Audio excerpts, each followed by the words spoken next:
Ariel Helwani in Los Angeles for UFC on Fox 4 alongside Brandon "The Truth" Vera, who meets Mauricio Shogun Rua this Saturday live and free on Fox. And Brandon, what a moment this is for you, right? Is it almost surreal in a sense? Like with everything that you've been through, that you're here on the poster. Look at that face of yours. You're getting this opportunity. Is it somewhat surreal? Yeah, it is. When I first came in to do the open workout and I was looking around, I was like, what the hell is going on, man? Like, it still feels like a dream, man, but it feels like a dream that's coming to a quick reality because I can't wait for the fight to happen. Like it's boiling. It's boiling and boiling. It's been a while since you've been to one of these open workouts, right? It's been a while, but it's been a while. Yeah, it's good to be back. Do you feel like a different guy? Do you feel like you learn? I mean, you've had those opportunities, the Randy Couture fight. You've had, those big fights as a heavyweight. Do you feel like you learned something about how to deal with these moments that you're applying to this fight? Definitely, and maybe just growing up more. Like, I just don't, like, before I used to get all excited and giddy about these kind of events. Now I'm just kind of like, man, let's get this ish over with so I can go rest or go cut more weight or let's go train again. Let me go watch some more video. That's where I'm at now. So I grew up some. It seems like you're a little more mature, a little more humble. You have a better perspective on things. Is that accurate? Yes. Yeah. Yes, sir. Yeah. What was the difference for you? What made you change? I kept thinking that I was changing. I was trying to convince myself that I was changing all the time. But I really think I think you and I talked about it. That moment of clarity was when Elliot Marshall broke my arm, right when he had me in the arm barn.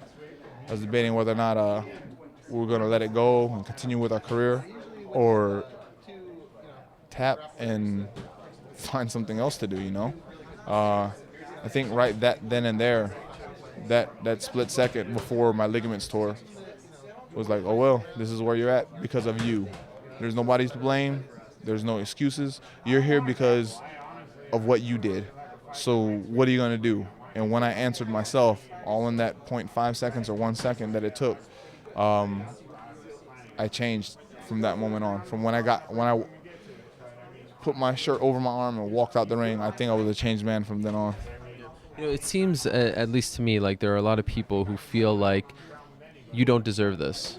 Yeah. Do you read that stuff? Do you look at that stuff? Especially when you have a thing where Dana announces that the winner of this fight is going to get a title shot and people go nuts over it, makes him change. That doesn't happen often. Like, what's your reaction to all of that? I think it's good that Dana listens to the fans and that he pays attention to what the fans want and stuff.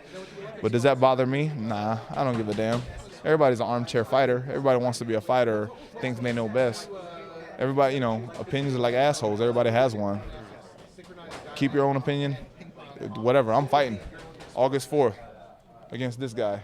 So, watch me, don't watch me. Wait for the results. But after this fight, then we'll talk about whether or not I deserve a title shot. Do you think if you beat him, you do deserve it? Just like you said, Ariel, if I beat Shogun the way I can, yes. If I just win, no.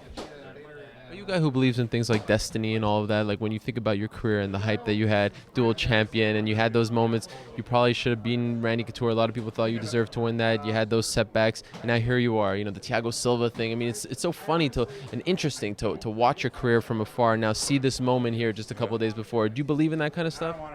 I believe in karma, man. I believe in karma, and I think